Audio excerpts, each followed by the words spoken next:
he won. In 1993, he worked to pass the Brady Handgun Violation Prevention Act. This law established a background check system and has kept more than 3 million firearms out of the hands of dangerous people. A year later, he worked to pass another law to ban assault weapons and high-capacity magazines for 10 years. And as Vice President, Joe Biden led the Obama-Biden administration's efforts to reduce gun violence. In fact, we were just reminiscing that he and I talked back then about his work because I was Attorney General at the time of California. And his work resulted in nearly 24 actions, from narrowing the gun show loophole to expanding funding for mental health services. And as you will hear in a moment, President Joe Biden is a leader with great will, great determination, and even greater empathy. He has seen the grief of all of those who have lost a loved one to gun violence. It is for them, for all of us, that he will never, ever give up on this fight. And it is now my great honor to introduce the President of the United States, Joe Biden.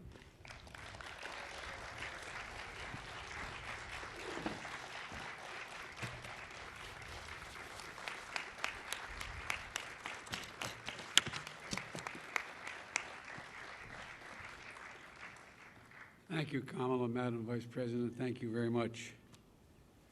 You know, we're joined today by the Attorney General, Merrick Garland, who I've asked to prioritize gun violence. It's also good to see the second gentleman who is here, and it's good to see the First Lady, Dr. Jill Biden, who cares deeply about this issue as well. And I look out there and I see so many members of Congress who've led in this fight, so many of you who've never given up, so many of you are absolutely determined, as Murphy and others are, to get this done. We got a long way to go. It seems like we always have a long way to go. But also today we're taking steps to confront not just the gun crisis, but what is actually a public health crisis. Nothing I'm about to recommend in any way impinges on the Second Amendment. They're phony arguments suggesting that these are Second Amendment rights at stake from what we're talking about. But no amendment to the Constitution is absolute. You can't yell fire in a crowded movie theater. We call it freedom of speech. From the very beginning, you couldn't own any weapon you wanted to own. From the very beginning the Second Amendment existed, certain people weren't allowed to have weapons. So the idea is just bizarre to suggest that some of the things we're recommending are contrary to the Constitution. Gun violence in this country is an epidemic. Let me say it again. Gun violence in this country is an epidemic, and it's an international embarrassment. You know, we saw it again last night as I was coming to the Oval Office. I got the word that in South Carolina, a physician with his wife, 2 grandchildren, and a person working at his house was gunned down, all 5. So many of the people sitting here today know that well, unfortunately. You know, they know what it's like when the seconds change your life forever. I've had the pleasure of getting to meet in awful circumstances many of you who've lost your children, your husbands, your wives. You know, they know what it's like to bury a piece of their soul deep in the earth. We understand that.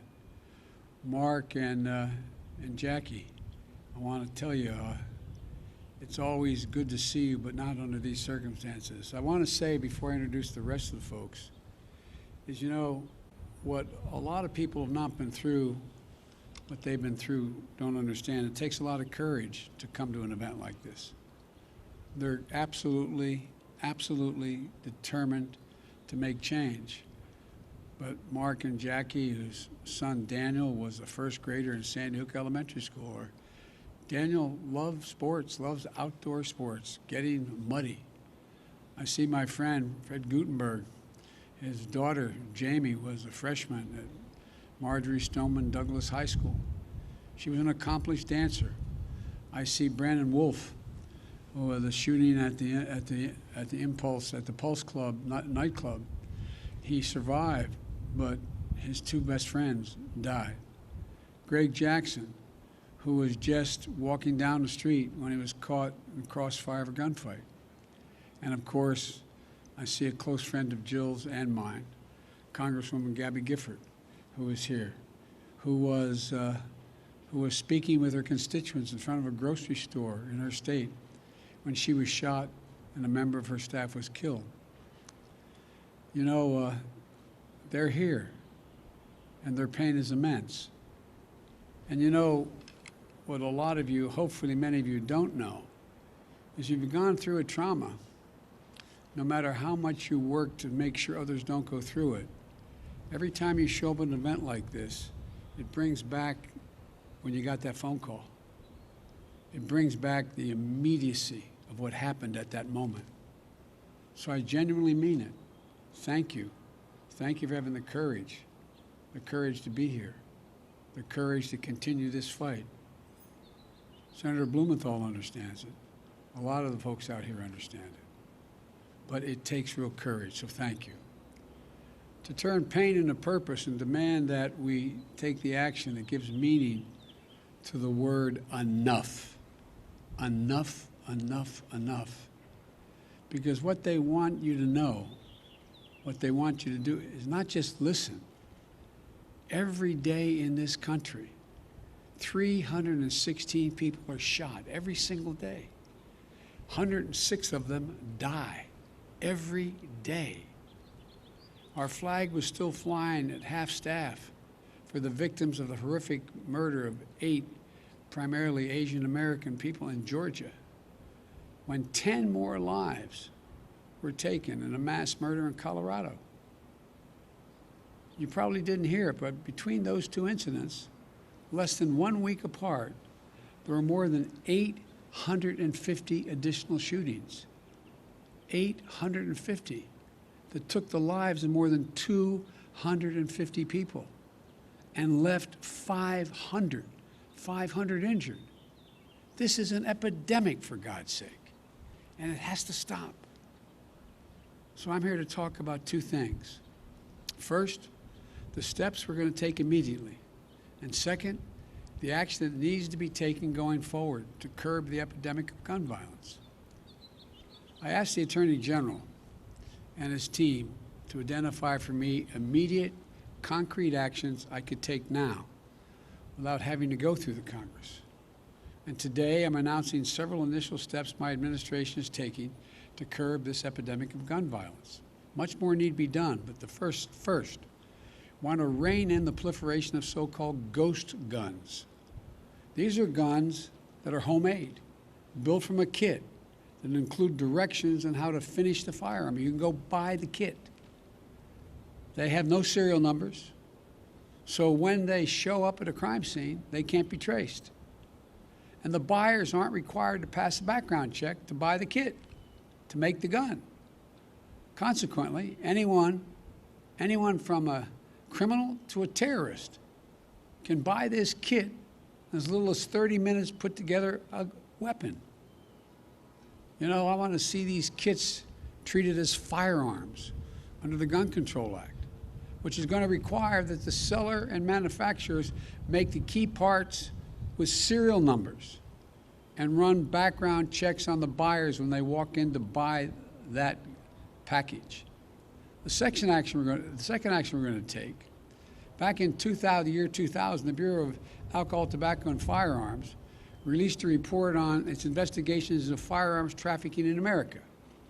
The report was of pivotal value. It was an important tool for policymakers when I was in the Senate and beyond, at all levels, to stop firearms from being illegally diverted into dangerous hands. Today, with online sales and ghost guns, times and trafficking methods have changed, and we have to adjust. We also have to ask the Justice Department to release a new annual report. This report will better help policymakers address firearms trafficking as it is today, not what it was yesterday.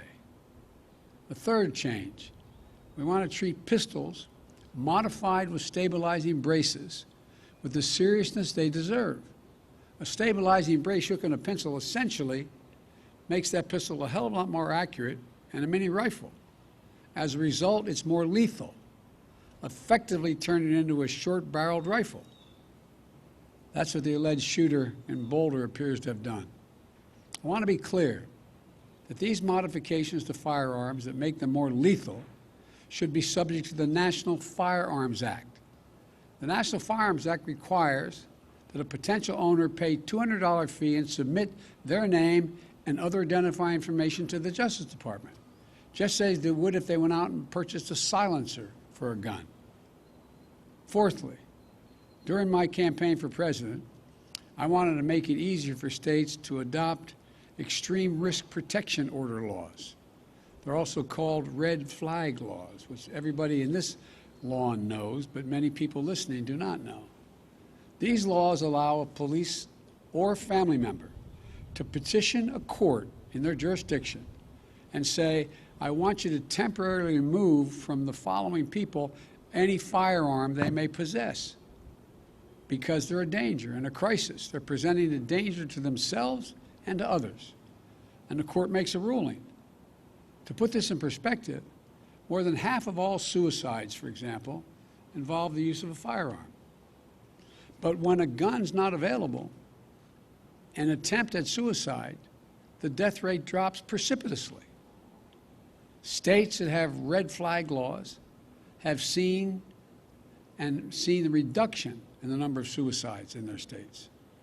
Every single month, by the way, an average of 53 women are shot and killed by an intimate partner. I wrote the Violence Against Women Act.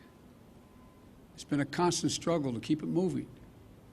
We know red flag laws can have significant effect in protecting women from domestic violence. And we know red flag laws can stop mass shooters before they can act out their violent plans. I'm proud, excuse the point of personal privilege we used to say in the Senate, I'm proud that the red flag law in my home state of Delaware was named after my son, Attorney General Beau Biden, our son, excuse me, Joe, who proposed that legislation back in 2013. I want to see a national red flag law and legislation to incentivize states to enact their own red flag laws. Today, I asked the Justice Department to publish a model red flag legislation so states can start crafting their own laws right now. Just like with background checks, the vast majority of the Americans support these extreme risk protection order laws. And it's time to put these laws on the books and protect even more people. The Attorney General will have more to say about this in a moment. Additionally, we recognize that cities across the country are experiencing historic spikes in homicides, as the law enforcement can tell you. The violence is hitting black and brown communities the hardest. Homicide is the leading cause of death of black boys and men ages 15 to 34. The leading cause of death. But there are proven strategies that reduce gun violence in urban communities. And there are programs that have demonstrated they can reduce homicides by up to 60% in urban communities. But many of these have been badly underfunded or not funded at all of late. Gun violence in America, for those of you who think of this from an economic standpoint listening to me, estimated to cost the nation $280 billion, let me say it again, $280 billion a year. You say, how could that be, Joe? Hospital bills, physical therapy, trauma counseling, legal fees, prison costs, and the loss of productivity. Not to mention the psychological damage done to the children who live in these cities, watching this happen, knowing someone it happened to. This gun violence in our neighborhood is having profound impact on our children, even if they're never involved in pulling the trigger or being the victim of on the other side of a trigger. For a fraction of the cost of gun violence, we can save lives, create safe and healthy communities, and build economies that work for all of us, and save billions of American dollars. In the meantime, much of it, as Senator Cicilline knows, is taxpayer money. Finally, the Bureau of Alcohol, Tobacco, and Firearms, the key agency enforcing gun laws, hasn't had a permanent director since 2015. Today, I'm proud to nominate David Chipman to serve as the director of the AFT. David knows the AFT well. He served there for 25 years. And Vice President Harris and I believe he's the right person at this moment for this important agency. And I've said before, my job, the job of any president, is to protect the American people. Whether Congress acts or not, I'm going to use all the resources at my disposal as president to keep the American people safe from gun violence. But there's much more that Congress can do to help that effort. And they can do it right now. They've offered plenty of thoughts and prayers, members of Congress, but they've passed not a single new federal law to reduce gun violence. Enough prayers. Time for some action. I believe the Senate should immediately pass 3 House-passed bills to close loopholes that allow gun purchasers to bypass the background checks. The vast majority of the American people, including gun owners, believe there should be background checks before you purchase a gun.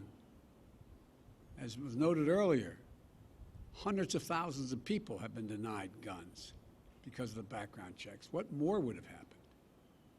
These bills, one, require background checks for anyone purchasing a gun at a gun show or an online sale. Most people don't know it. You walk into a store and you buy a gun, you have a background check. But you go to a gun show, you can buy whatever you want and no background check. Second thing is to close what's known as the Charleston loophole. Like people here, I spent time down at that church in Charleston. What happened is someone was allowed to get the gun used to kill those innocent people at a church service if the FBI didn't complete the background check within 3 days. There's a process. If it wasn't done in 3 days, according to the Charleston loophole, you get to buy the gun. They bought the gun and killed a hell of a lot of innocent people who invited him to pray with them. And 3, reauthorize the Violence Against Women Act, which is so-called close the boyfriend and stalking loopholes to keep guns out of the hands of people found by a court to be an abuser and continuing threat. I held over 1,000 hours of hearings to pass the Violence Against Women Act. And one thing came through. If, in fact, a stay-away order, an order preventing the abuser from coming in a certain distance of the person he has abused or she has abused, and now the idea that they can own a weapon when they have a court order saying they are an abuser.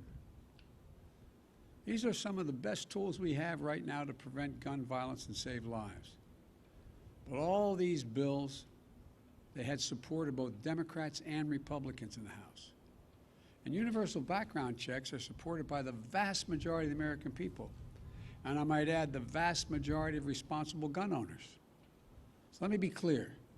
This is not a partisan issue among the American people. This is a view by the American people as an American issue.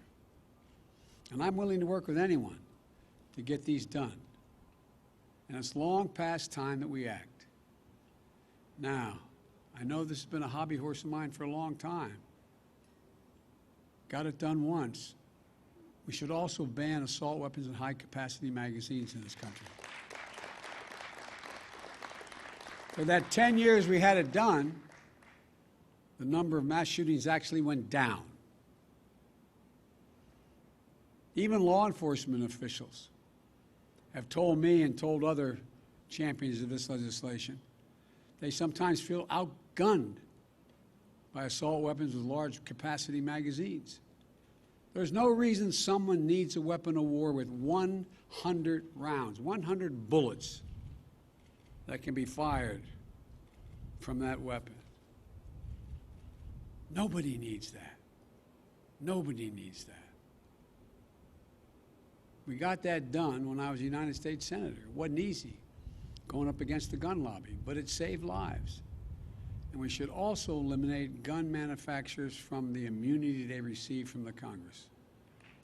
You realize, again, the people here, because they're so knowledgeable on here in the Rose Garden, but what most people don't realize, the only industry in America, a billion-dollar industry, that can't be sued, has exempt from being sued, are gun manufacturers. Imagine how different it would be had that same exemption been available to tobacco companies who knew and lied about the danger they were causing, the cancer caused and the like. Imagine where we'd be. But this is the only outfit that is exempt from being sued. If I get one thing on my list, the Lord came down and said, Joe, you get one of these, give me that one. Because I tell you what, there would be a come to the Lord moment these folks would have real quickly. But they're not. They're not. They're exempt. I know that the conversation about guns in this country can be a difficult one. But even here, there's much more common ground than anyone would believe. There's much more common ground. Everything that's being proposed today is totally consistent with the Second Amendment. And there's a wide consensus behind the need to take action. I know that when overwhelming majorities of Americans want to see something change that will affect their lives, and it still doesn't change, it can be demoralizing to our fellow citizens. It can feel like our entire political process is broken. I know it's painful and frustrating that we haven't made the progress that we'd hoped for. But it took 5 years to get Brady Bill passed, and it took even more years to work to pass the assault weapons ban. And it saved lives. No matter how long it takes, we're going to get these passed. We're not going to give up. We have an opportunity to fulfill the first responsibility of government, to keep our people safe. And in the process, we can show the world and show ourselves that democracy works, that we can come together and get big things done. When I look around and see such brave survivors sitting out here in the Rose Garden, public servants who devoted their lives to dealing with this, advocates who feel strongly and are pushing every day to make the rational changes, and courageous parents and family members, I know the progress, even in this most difficult of issues, is possible. So folks, this is just the start. We've got a lot of work to do, but I know almost every one of you sitting in the garden here, none of you ever given up. We're not going to give up now. The idea that we have so many people dying every single day from gun violence in America is a blemish on our character as a nation. Let me say to all of you, God bless you, but most importantly, the memory of all many of you have lost in the senseless gun violence. And now I'd like to hand it over to the Attorney General for him to speak and make some comments. And I hope I get a chance to see some of you after this is over. Thank you, thank you, thank you.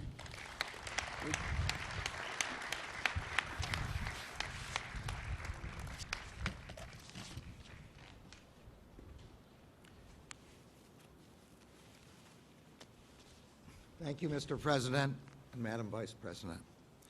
We stand here today not at a moment of tragedy, but in the midst of an enduring tragedy. So far this year, guns have taken the lives of an estimated 11,000 of our neighbors, friends, and fellow Americans.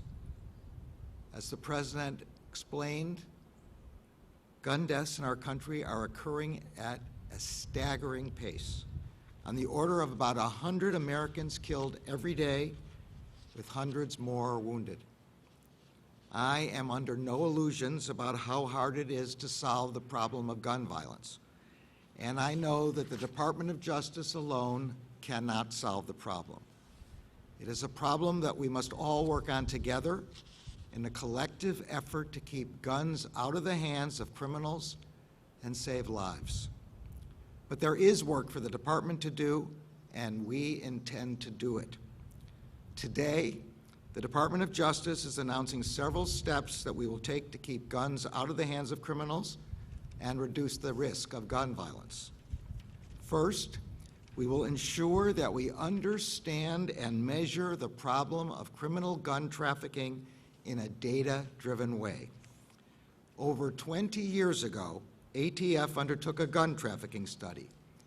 It then issued a report that provided information necessary to better understand and to combat criminal trafficking networks.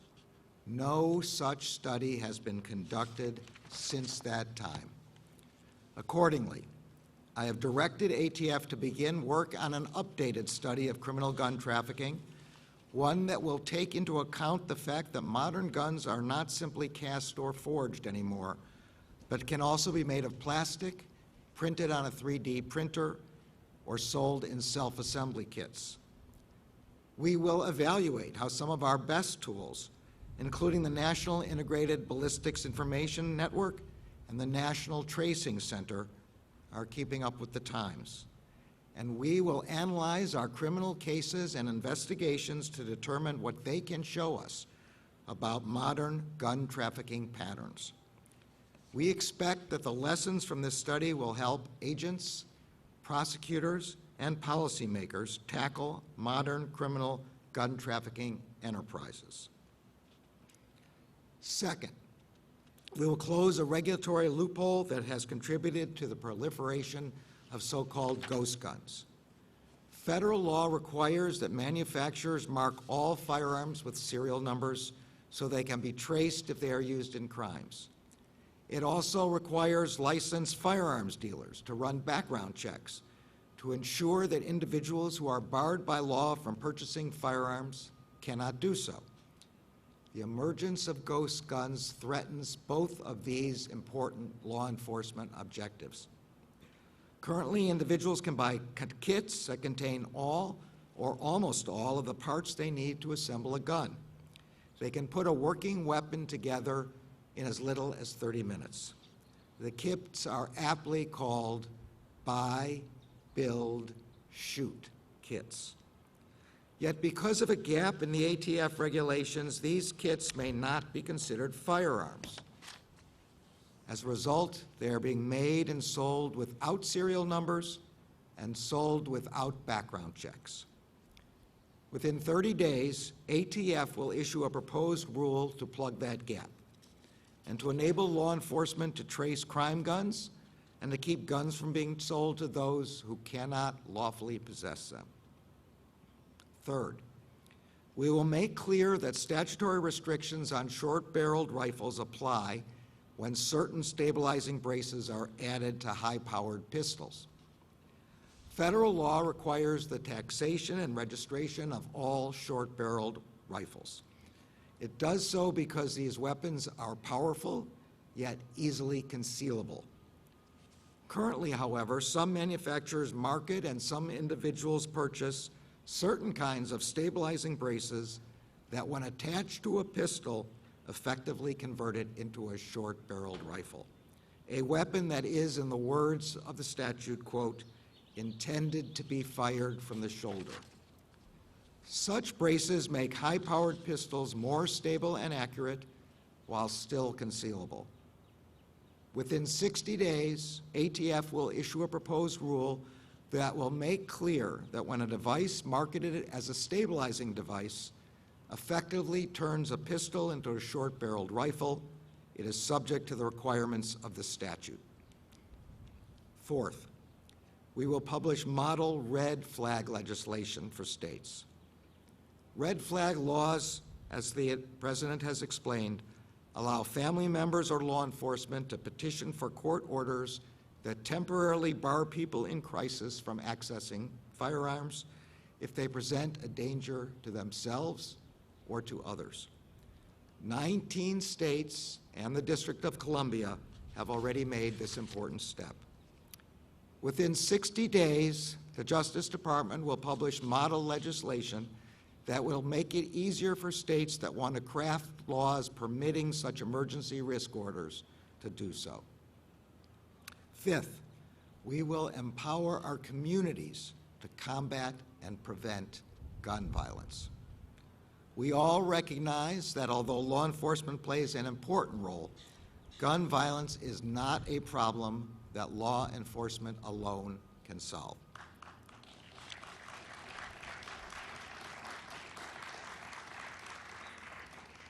Communities are an essential partner, an asset, and a source of resources and ideas. Those who are closest to the problem are a critical part of solving the problem. To that end, the Justice Department will make available over $1 billion in funding through over a dozen grant programs that can be used to support evidence-based intervention strategies for reducing gun violence.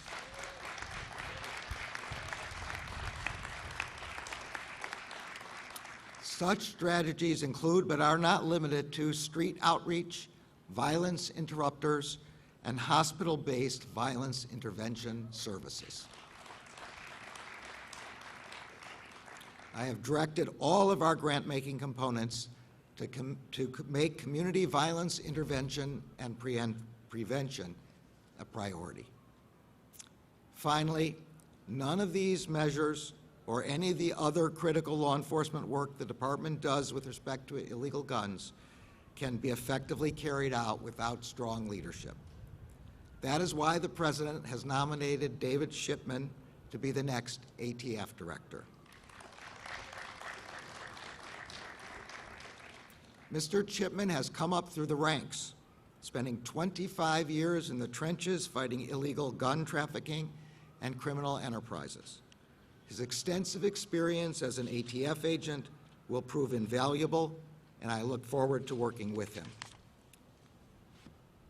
Looking out at many of you is not only a reminder of the tragic toll that gun violence takes on our communities, but also of the resilience and determination that it will take to make our communities safer.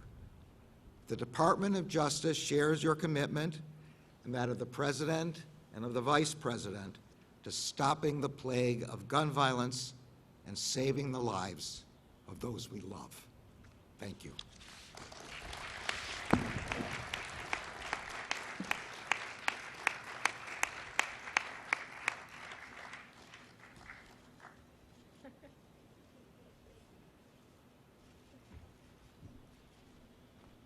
I wasn't supposed to do that. I'd like to see all of you. Thank you, thank you, thank you. Let's get to work.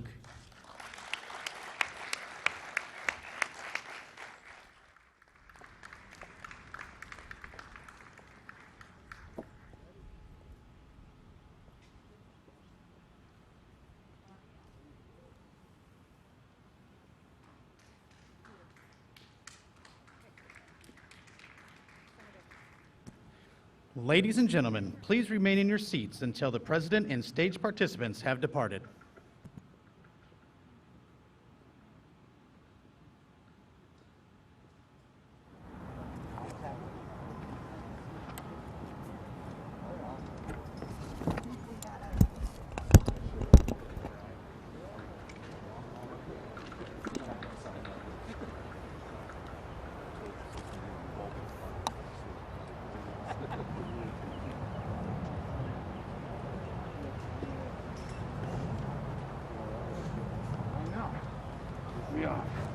great. Introduce myself to you.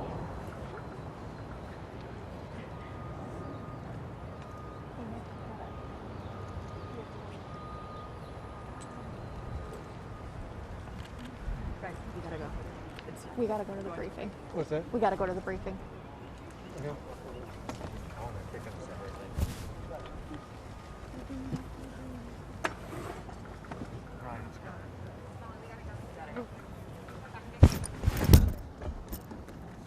We have